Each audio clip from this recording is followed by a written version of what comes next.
político, económico, social y la presencia de actores locales y nacionales. Por una seguridad social ideal, sin la participación ciudadana y popular, no hay salida. Encuentro con la verdad, conduce Julio de la Llana por Canal 8.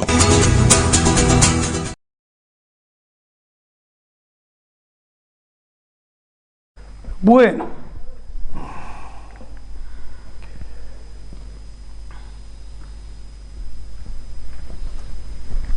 buenas noches.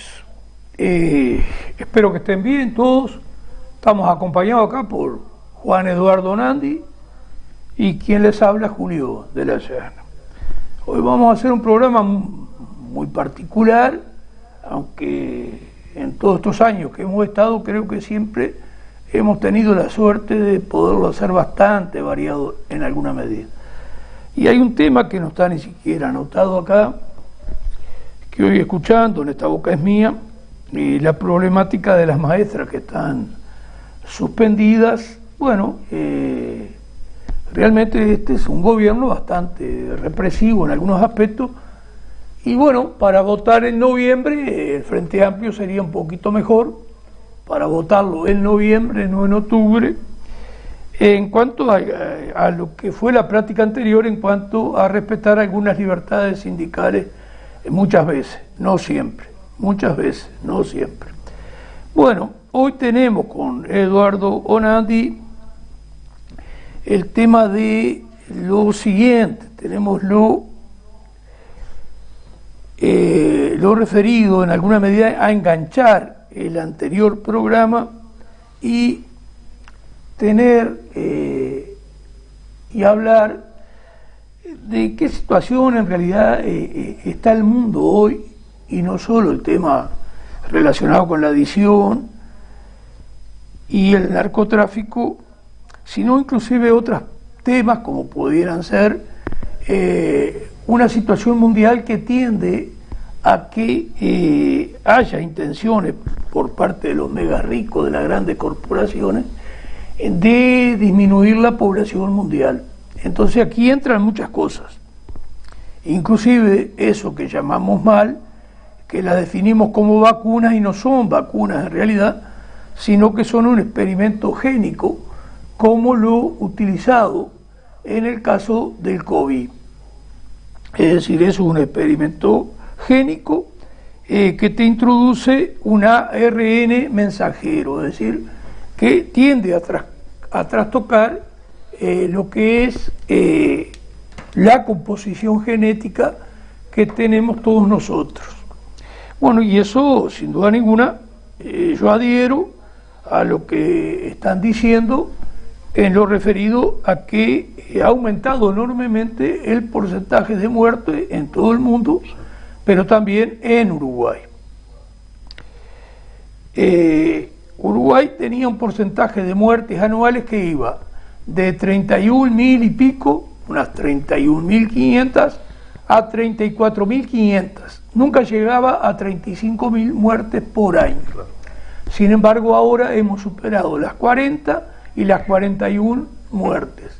Y esas 6.000 muertes extras y algo más se deben a los efectos que está dando ese experimento génico, especialmente la de Pfizer y la de Serena, que son este famoso ARN mensajero. Y no sabemos todavía por delante las consecuencias que puede haber. Y las secuelas que dejan, perdón, Julio, ¿no? Sí, aparte está bastante claro, sí, que el problema está ahí y se sabía de lo que esto podría causar, pero no se sabía ni qué podía causar, que ha causado estragos más en la salud, sí, que ha causado problemas cardíacos, que ha planteado y ha causado alergias, que ha causado ACV, es decir, y que el tema que no está claro, el tiempo que estas consecuencias dañinas para la salud y estas muertes extra, cuánto tiempo podrían prolongarse, porque no está claro qué efectos trae este experimento génico sobre el ser humano. ¿Y qué duración tienen? Ni ellos deben de saber. Ni ellos deben de saber. El hecho positivo que ha ocurrido lamentablemente a costa de muchas muertes es que la mayoría de la población hoy está, digamos, contraria a este experimento génico, pero a este experimento génico. Y también ahora se ha visto un hecho que nosotros consideramos positivo, que no ocurría antes, que los propios médicos le están diciendo a la población que muchas de las cosas que a la gente le aparece, muchas patologías son a causa de las vacunas. Que los médicos están reconociendo ahora, lo cual antes exigían vacunarse. Claro. Si no, no te atendían. Y te presionaban. Exactamente. Eso sí. Bueno, entonces ahora, ¿qué es lo que a nosotros se nos ocurre decir sobre estos problemas que estamos viviendo? Y estamos marcando uno de ellos, que digamos vienen a ser políticas instrumentadas por las grandes corporaciones transnacionales que tienen, entre otros objetivos, el afán de disminuir la población mundial. Ellos piensan en un mundo y se conforman con que haya 2.000 millones de habitantes y no los 8.000 millones de habitantes que hoy tenemos. Vamos a decir. Aminoar el mundo, dejarlo más pequeño. Porque están pensando incluso en todo un desarrollo de automatización y todo un desarrollo de la robótica, que bueno, ahí es donde tenemos que como humanidad, como seres humanos, reflexionar que tenemos que... Porque tenemos derechos. Claro. Tenemos derecho a la vida. Ahí va. Y tenemos que parar, digamos, este atropello a la humanidad, a los seres humanos, y que este tipo de progreso no le sirve a la humanidad. Las que están desarrollando ellos para prolongar la vida. Entonces hay una élite que... Sí, está bien lo que nos apunta Homero, que me había ido olvidando, que también está el tema del transhumanismo, que creo que es eso lo que Homero me quiere transmitir. Sí, están todas esas locuras que son las grandes corporaciones transnacionales unidas a la creación de unos mega ricos, gente muy rica, que inclusive si puedes arrimar un poco más después las caras nuestras y eso, mero que estemos más en un primer plano, quizás sea mejor, para que la gente vea nuestras expresiones. Sí, todas estas cosas existen y es necesario, nosotros de este programa prevenimos, por ejemplo, porque ¿qué ocurre? Hacemos énfasis en este tema, claro, que la gente se vaya interiorizando. Sí, sí. Y vaya viendo cómo es y cómo viene la mano.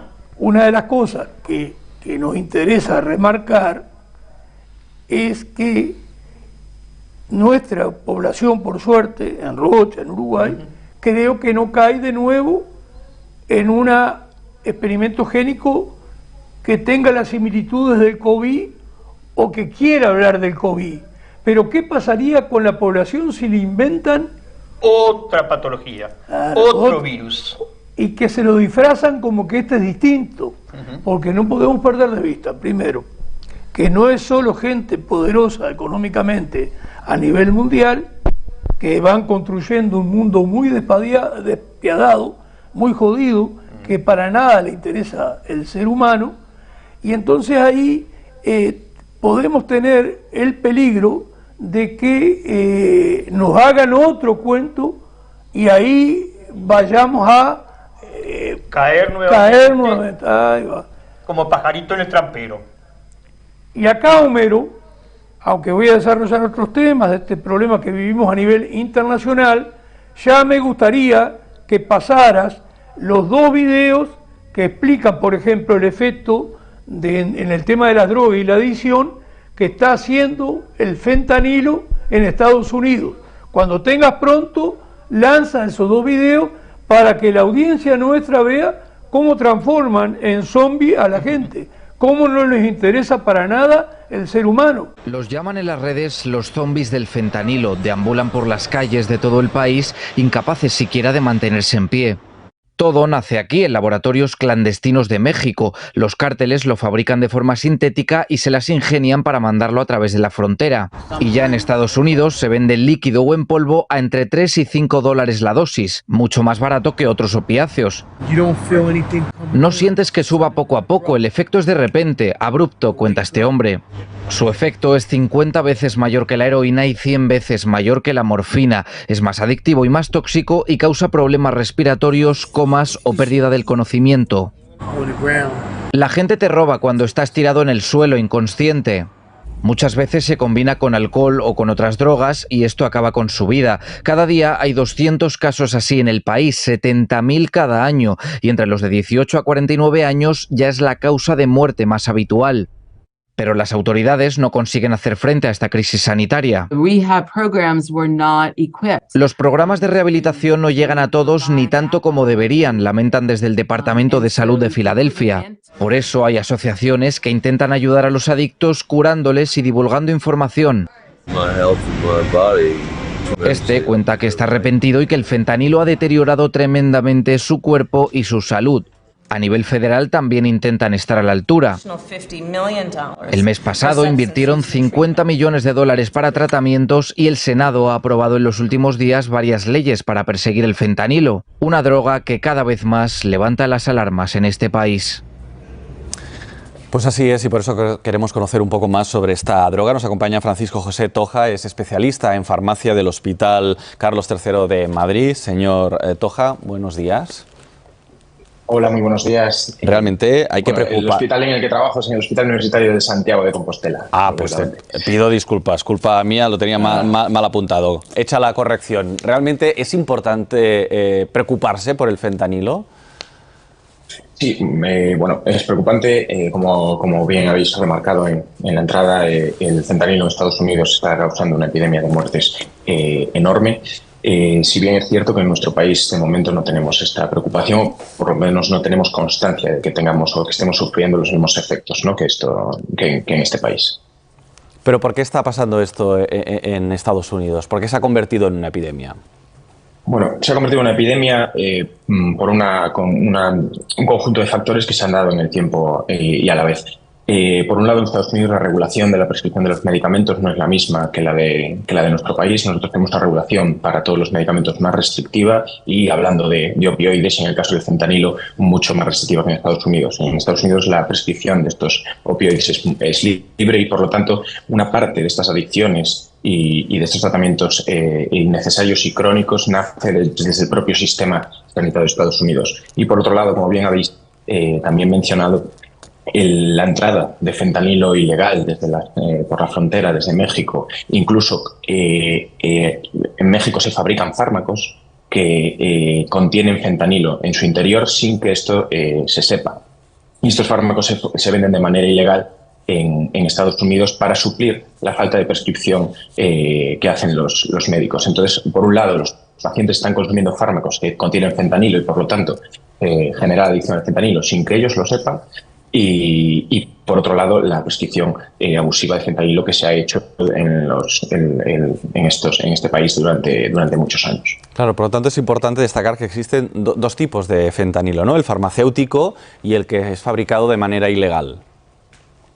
Sí, digamos que la molécula, el fármaco, es el mismo, produce los mismos efectos, pero por un lado tenemos las formas de liberación comercializadas ilegales, muy necesarias, y también hay que remarcarlo, para el tratamiento del dolor crónico, dolores irruptivos en tratamientos oncológicos que no respondan a otras analgesias, y por otro lado tenemos el fentanilo que se fabrica de forma ilegal. El fentanilo es una droga que se fabrica de manera relativamente sencilla, se puede realizar en laboratorios sin grandes medios y sin grandes recursos, y además tiene un coste muy barato. Esto ha provocado que desde México se haya empezado a importar fentanilo en la última década en una cantidad mucho mayor, porque se han dado cuenta que, primero, el fentanilo es mucho más barato de fabricar, por lo tanto les sale más rentable. Segundo, genera un efecto mucho más fuerte que la heroína, 50 veces más fuerte que la heroína, y además este fentanilo tiene un potencial adictógeno todavía mayor, y por lo tanto, para fidelizar desgraciadamente a todas las personas que padecen esta adicción y esta enfermedad, pues también es mucho más fácil. Claro, no sé si es fácil de explicar, pero ¿por qué es tan adictivo? Bueno, es adictivo, principalmente el fentanilo, como todos los opiáceos, actúa a nivel cerebral.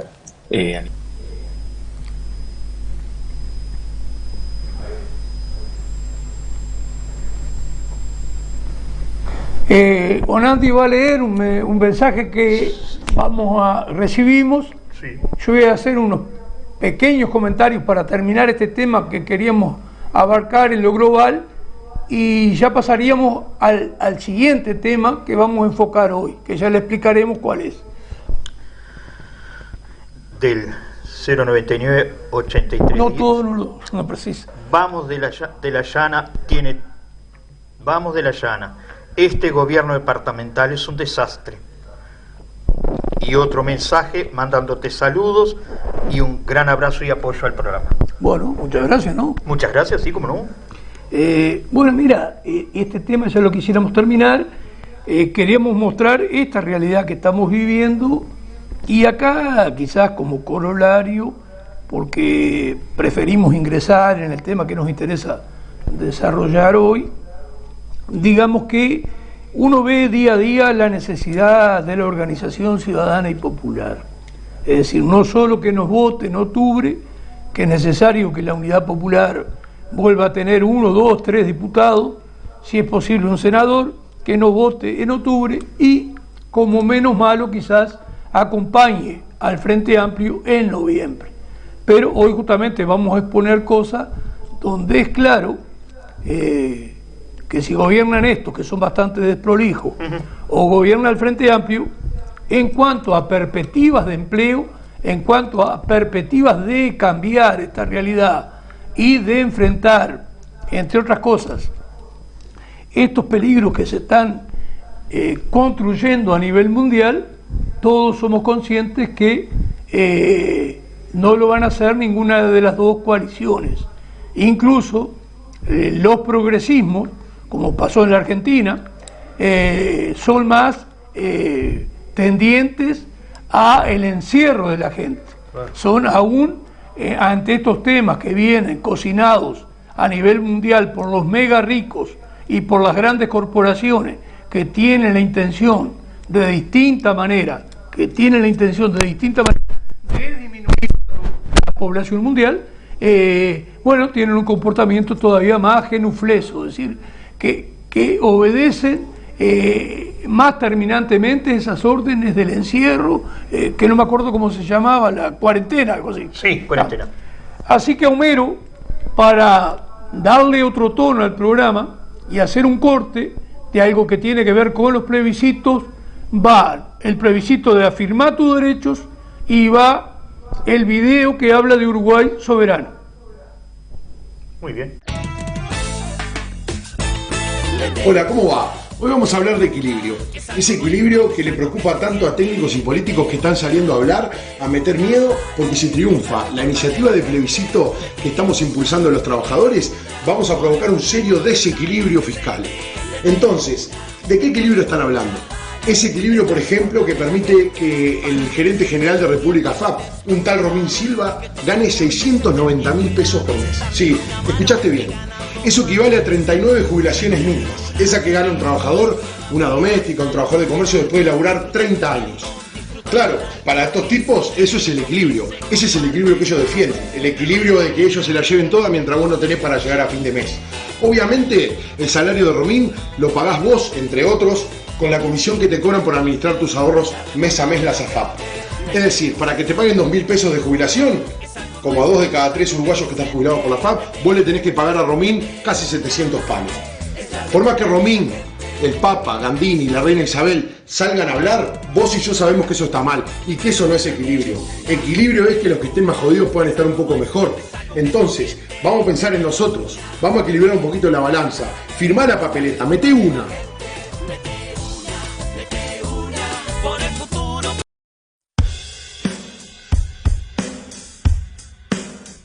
Lo que firmó el gobierno no lo podría haber hecho si lo conocía el sistema político y la ciudadanía. Le dicen a la empresa UPM, empezamos a hacer obras 2 años antes, invertimos $1.000 millones para ver qué hacen ustedes. No es digno de un Estado firmar un contrato con estas características. No pagan ni un impuesto por 30 años, después esto se cambió a 50.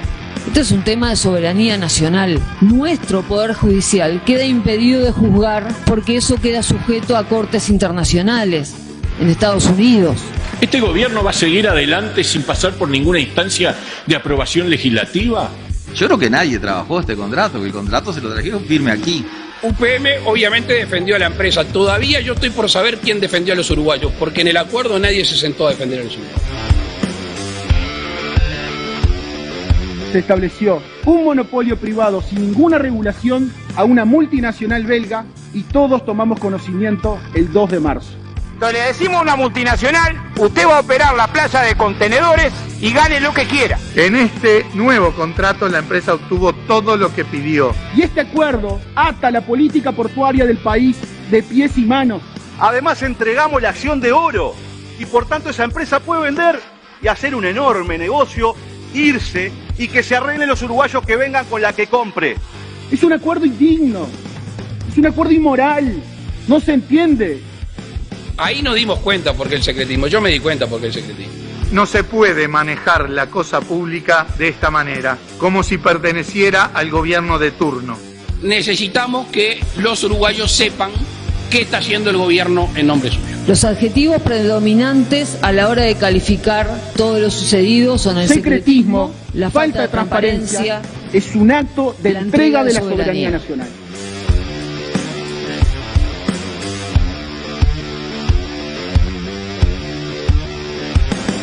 Los uruguayos necesitan saber qué vamos a hacer con su país.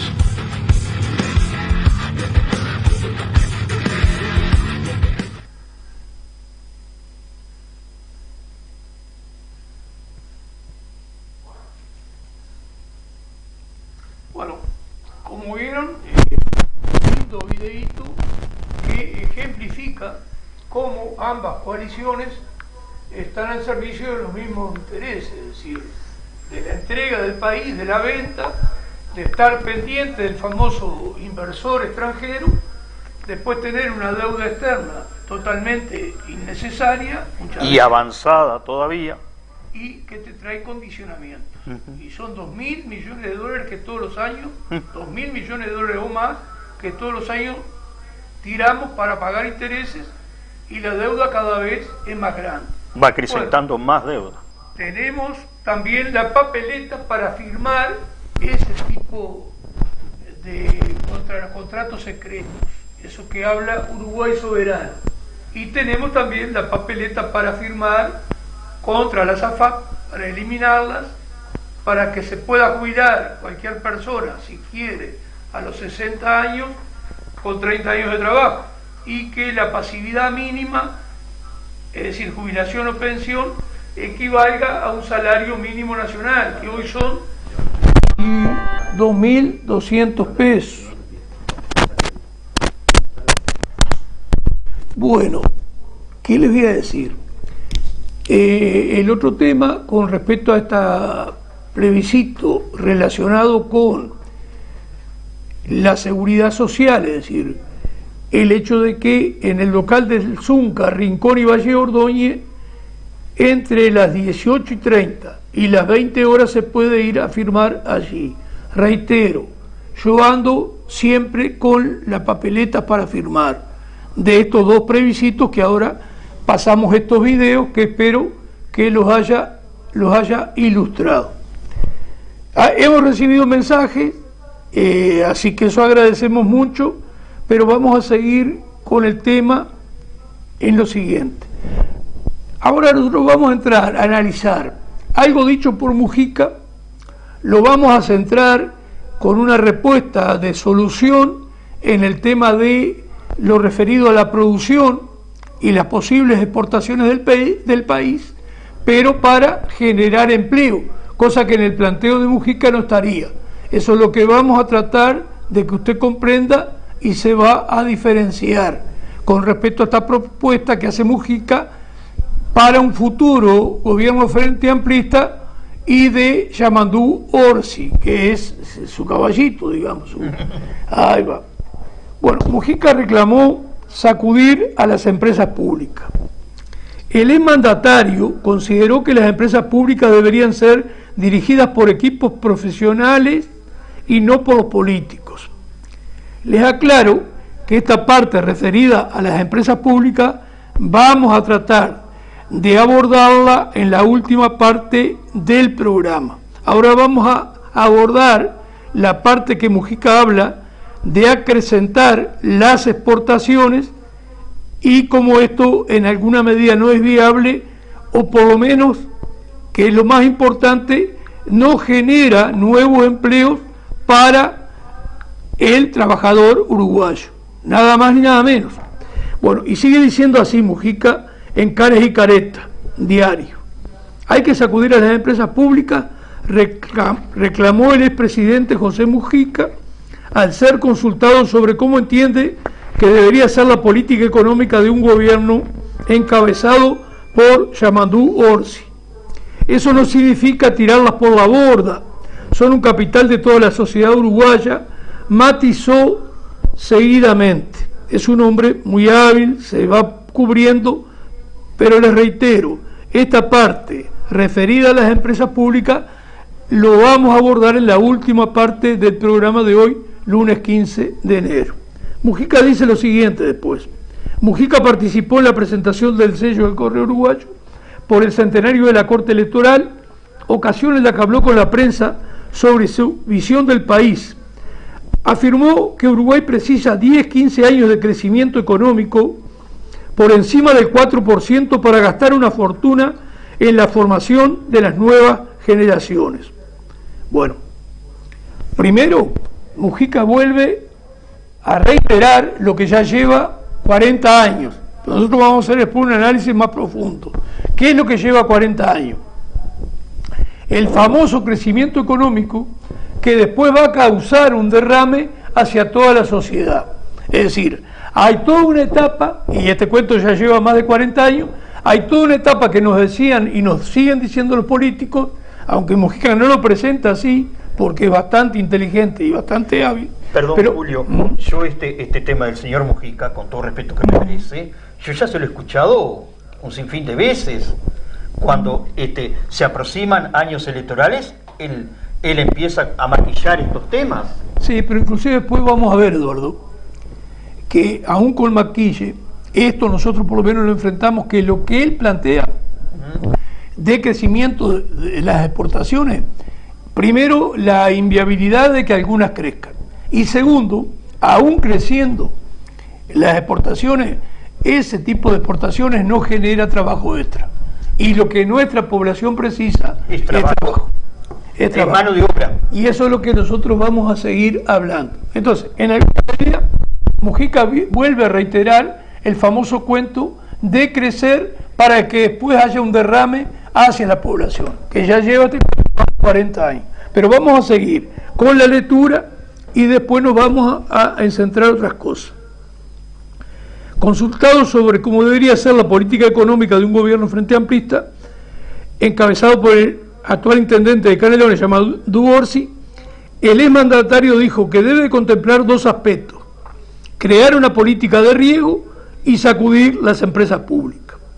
Hay que introducir a fondo, dice Mujica, una política de riego. Es la manera de hacer saltar el Producto Bruto Interno y multiplicar la capacidad exportadora, sostuvo. Entonces, ¿qué decimos nosotros? Las exportaciones básicamente están basándose en el proyecto celulósico forestal, están basándose en la soja transgénica, se están basando en la ganadería y lo que pueden exportar los frigoríficos extranjeros. Después se puede estar basando en el arroz, que hace tiempo en ese aspecto estamos en un tope. Ahora, ¿qué ocurre? El proceso celulósico forestal es totalmente contraproducente y en lugar, aunque crecieran las exportaciones como ahora va a crecer con la presencia de UPM2, es decir, una tercera pastera, una segunda pastera de los capitales finlandeses, es decir, de UPM. ¿Qué ocurre? ¿Qué ocurre? Que ni siquiera pagan impuestos porque están en una zona franca. Ni siquiera ese tipo de aporte le hacen a el Estado uruguayo y al pueblo uruguayo. Entonces, en pocas palabras, Julio, no queda dinero en las para arcas nada, de Uruguay. Para nada, pero se lo llevan ellos. Pero aparte esto, la forestación ha perjudicado y ha expulsado del campo una enormidad, decenas de miles de pequeños productores que a partir de aparecer, que no son montes, las grandes plantaciones de eucaliptos totalmente artificiales y transgénicos, allí entran a prosperar todo tipo de alimañas, entre otras hasta el jabalí, y por lo tanto para los pequeños productores que rodean esa forestación se les hace imposible, por ejemplo, tener majadas, majadas de oveja, lo cual ha llevado a seguir... Ir abandonando el campo también. Y van abandonando el campo de poblarse. Entonces Mujica, en el planteo de él, que nosotros ahora vamos a ver qué planteos tenemos, porque uno puede criticar una cuestión. ¿Qué sería lo fundamental al criticar algo? Que uno tenga alternativas. Y argumentos para desarrollar la crítica. Para otra cosa. Ahora lo que estamos haciendo es destrozando que a 4% que crecieran las exportaciones no van a generar trabajo ninguno. Inclusive ahora las pasteras se va a acrecentar más que un 4% al entrar a funcionar, que entró a funcionar ya hace unos pocos meses, una pastera que su producción es equivalente a las dos anteriores, a la misma de ella, UPM, y a la que está en Colonia, Montes del Plata. Es decir, que va a haber, desde el punto de vista de la producción y más que nada de la exportación, un crecimiento mayúsculo, se puede decir. Pero ese crecimiento resulta beneficioso para el pueblo uruguayo, no para nada. No le da trabajo. No le da trabajo, da trabajo puntual, que es el trabajo ese que tiene la gente del UNRWA y el ZUNCA, lo metalúrgico y la construcción, da ese tipo de trabajo para 4 o 5 mil personas, 3.000 de firme, por 2 o 3 años, pero eso no es solución duradera. Y además, para no extenderme mucho en el comentario y que el tiempo no se me vaya, además, como recién explicaba, en realidad es totalmente contraproducente para el país por 3 motivos, como mínimo, 3 motivos. Primer motivo, que corremos el riesgo de quedarnos sin agua. Un segundo motivo, lo que nombran como exportación de Uruguay, la pasta de celulosa, es una enorme mentira. Uruguay lo que exporta son troncos que llegan a una zona franca, que valen muy poco y que mayormente solo le sirve al estanciero, y es cierto que han servido para ver cierta abundancia de leña para toda esta gente que está en la reventa de leña, como el rebusque de cortar pasto, porque en esto un poco está una gran cantidad de nuestra población tratando de sobrevivir a partir de estos dos renglones, venta de leña, corte de pasto. Y en ese aspecto ha habido abundancia de los cortes del eucalipto, que los compran caros porque está el propietario de la tierra, aprovecha y no lo regala, digamos, no lo vende barato, y ese es el motivo, porque no son la gente que hace todo ese trabajo, el que te roba, entre comillas, el que te hace que esté cara de 3.000 a 5.000 dólares la tonelada de madera, sino que los propietarios de la tierra no se la brindan a un precio menor, porque muchas veces utilizan mucha parte que es el recorte, que digamos, sobrante, la pastera no lo lleva, pero nosotros vendemos tronco, y este modelo no beneficia para nada a la población y no genera empleo. Eso es lo que queríamos demostrar, este tipo de cosas. Los frigoríficos extranjeros y nuestros ganaderos y nuestro gobierno en 60 años, Mujica, pero no solo Mujica, está la política de todos los partidos políticos, que después vamos a explicar haciendo una propuesta, no solo de distintos tipos de trabajo en los cuales piensa la Unidad Popular, sino especialmente porque vamos a hacer un planteo para que la población sepa en qué consiste el pastoreo racional Baucín y cómo enfrenta determinados insumos y los intereses de quienes venden esos insumos y demostrar como todos los políticos, no solo Mujica, están a favor de favorecer eso que hace cara a la producción ganadera, tanto vacuna como ovina, la hace cara y poco productiva, porque el sistema de pastoreo racional Bausin permite multiplicar al doble la cantidad de carne producida por hectárea y por año.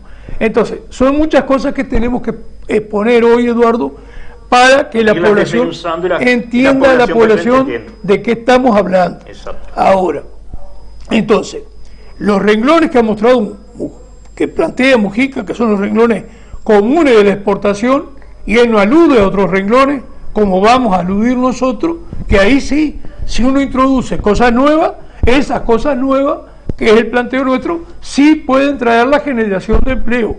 Pero esos planteos que hace la Unidad Popular y el Partido Humanista, nada tiene que ver con lo que plantean las otras dos coaliciones grandes que hoy vota el 96% de la gente, y que son las posibles ganadoras para noviembre del 24. Por eso que insistimos, la necesidad de que usted nos acompañe en octubre del 24 y que aparezcan nuevos partidos con nuevas propuestas para empezar a cambiar muchas cosas en este país. Aires renovadores, señor presidente. Precisamos sin duda ninguna. La imagen de Mujica puede volver, si querés, Homero, que voy a hacer unos pequeños comentarios.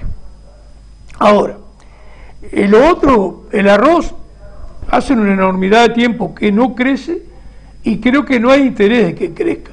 Y el arroz, nosotros estamos por un arroz orgánico que incluso dentro de los canales se pueden sembrar peces, es decir, tendríamos un arroz orgánico que tiene muy buen valor y a su vez allí podríamos cosechar peces de manera muy fácil, y esto se hace en muchos países del mundo y es viable. Bueno, estas son parte de las propuestas distintas que tiene la Unidad Popular, porque está preocupado, entre otras cosas, para tener abundancia de comida y sana para nuestra población.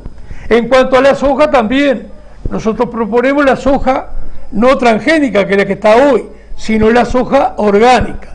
Y el otro día estábamos conversando contigo, sí, Eduardo, y que hablábamos que la soja transgénica se hace sobre la base de grandes maquinarias y sobre un tamaño de 1.000, 2.000 hectáreas de promedio, sí. Mientras la soja transgénica, mientras la soja orgánica, que vale 50% más y mucho más, da mano de obra, porque la podemos sembrar incluso en un territorio de 50 o 100 hectáreas.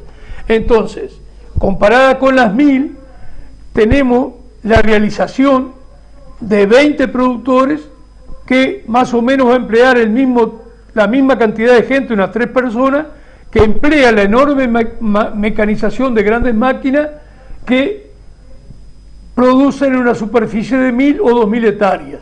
Y esto podríamos producir en una superficie de 50 o 100 hectáreas, que lo haría cualquier pobre agricultor con la ayuda de otro gobierno con otro contenido. Eso es viable y eso significa una multiplicación con 3 empleos por 20 veces. Es decir, la relación que hay entre 50 y 1.000 o la relación que hay entre 100 hectáreas y 2.000.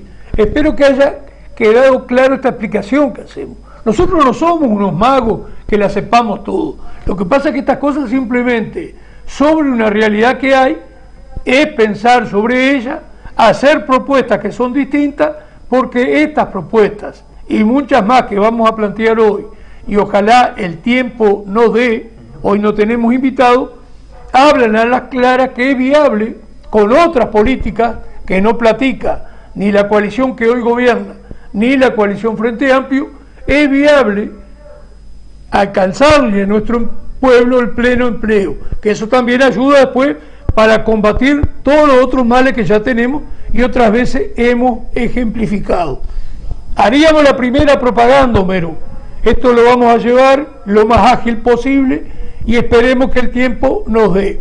Haríamos la primera propaganda ahora, Homero, así que te agradecemos pasar la primera propaganda como está planteado ahí, con el logo del Partido Humanista empezando. Ahí está.